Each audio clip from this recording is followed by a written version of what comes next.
पौष महीने के शुक्ल पक्ष की द्वादशी, जब हम सभी मकर संक्रांति का उत्सव बड़े धूमधाम से मना रहे हैं और इस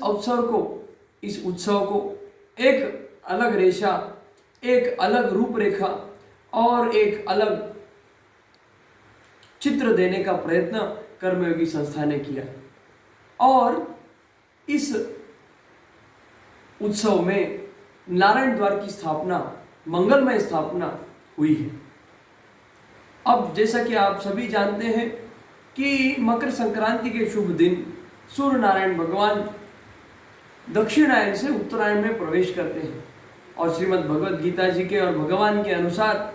उत्तरायण के उन महीनों में जो जीव अपने देह का त्याग करता है, जिसके सारे कर्मों का बैलेंस नील हो गया है, सब सही से बराबर हो गया है, जिसके सुख और दुख भोग करके हो गए हैं और कोई शेष और कर्म का प्रभाव भोगने के लिए बाकी नहीं है, ऐसा जीव जब उत्तरायण में अपने देह का त्याग करता है तो भगवान के धाम को जाता है, परम गति को प्राप्त होता है, उसका परम कल्याण होता है, ये हमने जाना है। और इसी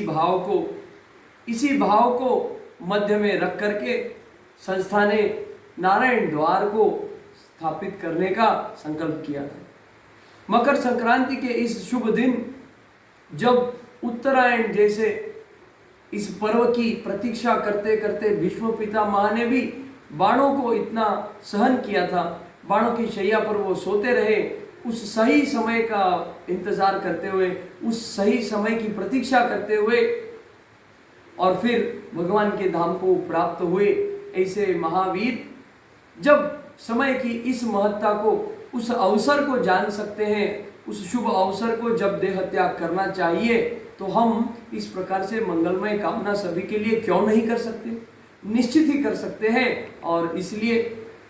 इस नारायण द्वार की प्रतिष्ठा आज संपन्न हुई है, जिससे एक ही मनोरथ है कि दर्शन करने वाले सभी के पाप नष्ट हो जाए और उनका अनंत कल्याण, अखंड कल्याण, परम कल्याण हो जाए। जब भी वो देह त्याग करेंगे, वो देह त्याग उत्तरायण में ही हो और वो भगवान के धाम को निश्चित प्राप्त हो। इसी संकल्प, इसी प्रेरणा और इसी शुभ मंगल भाव से इस